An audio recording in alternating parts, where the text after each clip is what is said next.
This is Rad Foster Dad. I just wanted to touch base. The floor is lava. I just want to touch base.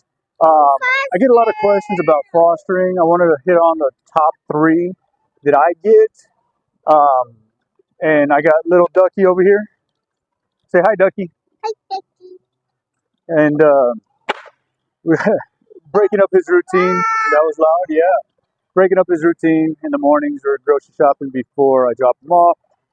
Anyway, top three questions that I get are should we go through a foster agency or just directly through DFPS, which is Department of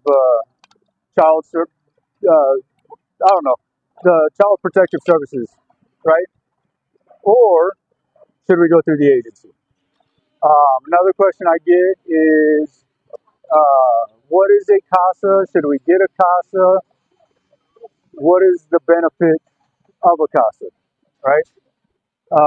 And then the third question is, um, how often are visits? Like DFPS, CASA. You want that one? How often are visits?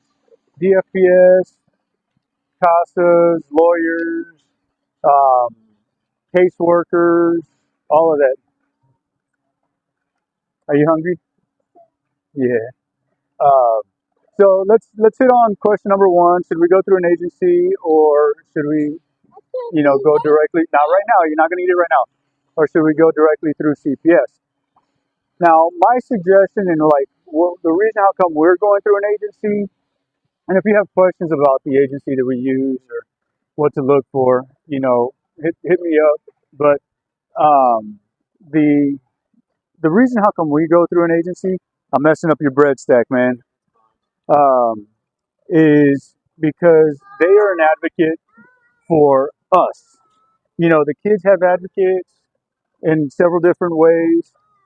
Um, but us as a house, us as a foster home, we aren't we aren't just a house or a home anymore. We're actually a facility. And to have a um, an advocate for our home, for us, for our family, that's a big help, right?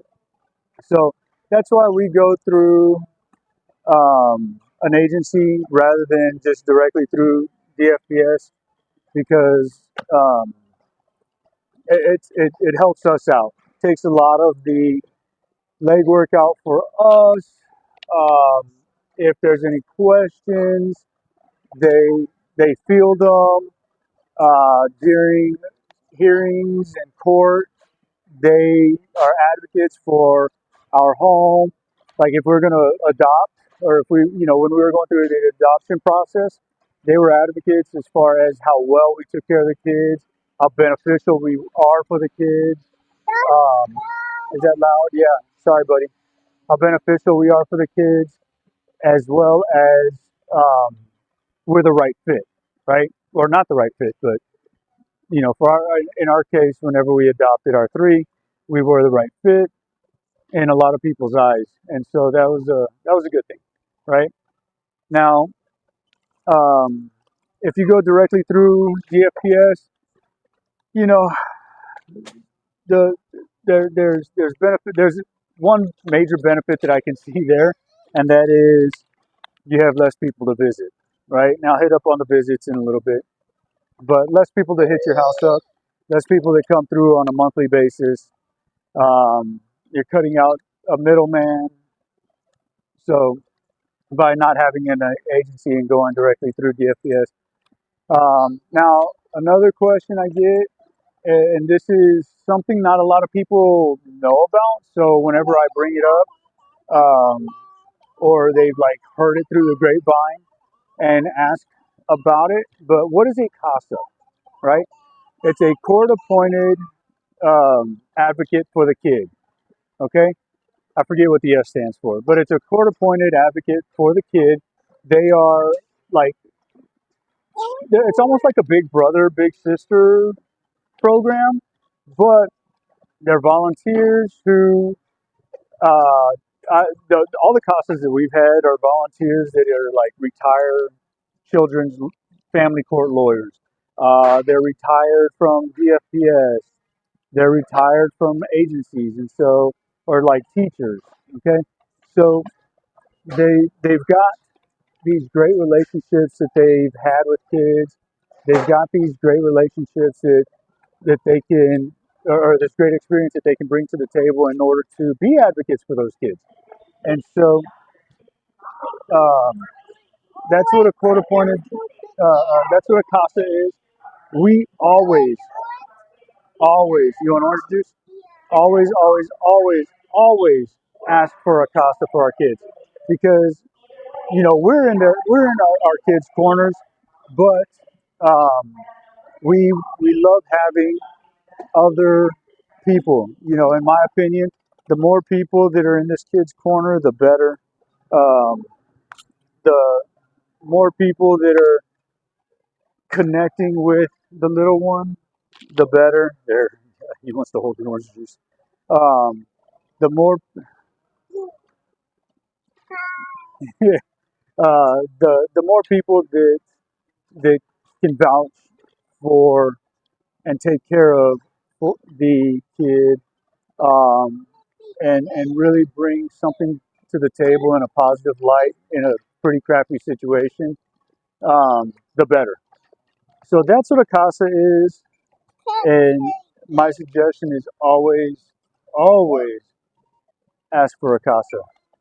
No, thank you, man. I just need to get these eggs. Um, and then the last top question that we get or I get is going to be, no, these are eggs, buddy. I don't want you to hold them because they're fragile. They break. Um, the the top third question that I get, yeah. Oh, well, the box is right there and it's got the eggs in. But okay, so the next top question I get is how often are visits? And I've got to say this is like a very hot topic. This is usually every time that I talk to someone about fostering, this is a question that is always asked. How often is someone going to be in my house? How often do visits? Who visits? Why do they visit? Right? I'm not going to get into all the details as far as why visits happen. That's not this type of video. I'll hit that up in a couple weeks as far as why each of these folks come in to the house. Um, Sometimes it's very invasive. Sometimes it's just a quick run through. It just kind of depends on the situation, depends on where you're at in the fostering process or adoption process, um, as far as how in depth these visits can be. But think about this: you've got one kid, and each kid is going to have a CPS caseworker. Each kid is going to have a CASA. Each kid is going to have a lawyer. Um, and then sometimes there's a mediator. So every month, depending on the level of care your kid needs, okay, so basic kids have visits from each one of those one time a month. Now, moderate and specialized kids, um, they typically have two visits per month, and that's just because it is Mickey. So for every kid, you have a CPS caseworker, a CASA, a lawyer. Lawyer doesn't always come in, but maybe a few times throughout the whole process. But that's at least two visits right there, plus the visit from um, DFPS or your agency. And if you have a specialized or a moderate care kid, then your agency is going to be in your house twice a month. Your caseworker is going to be in your house twice a month, and then CASA is going to be with you at least once a month. Um, so that's 5 visits minimum right there. Huh? Oh, you want a cup for the orange juice? Not right now. But that's 5 visits right there. And so when in a little bit, okay? Um, it can be invasive because you have to. Hang on, you got boogie. Um, but those are the top 3 questions that I get is agency or DFPS. My experience, we use an agency because they're our advocate. Um, what is a CASA? Should we get a CASA? My experience is definitely get a CASA because that's the kid's advocate. And then how often is our home invaded? And that's often. So don't think that you can get into fostering and you just have a kid in your house. No, not only do you have a kid in your house that you're going to care for, love, and just provide for, but you're also going to have their caseworker, your agency, or the kid's CASA, so your house gets invaded. Um, as long as you're running a tight ship and you got love in your heart for these kids, all those visits are a cakewalk, right? It's a walk in the park that you don't have to worry about. But this is Rad Foster Dad, and what's your name? Ducky. He's tired. That's his name. I'm so tired. But if you have questions about as far as anything fostering, don't hesitate. Reach out, leave a comment. If you found this helpful, please like and subscribe so that you can kind of keep up on other things that are involving fostering, mental health, addiction, and then just other projects that I do with the kids. So, all right, well, we are out. I got to get through the checkout lane so I can get this kid to school. Bye.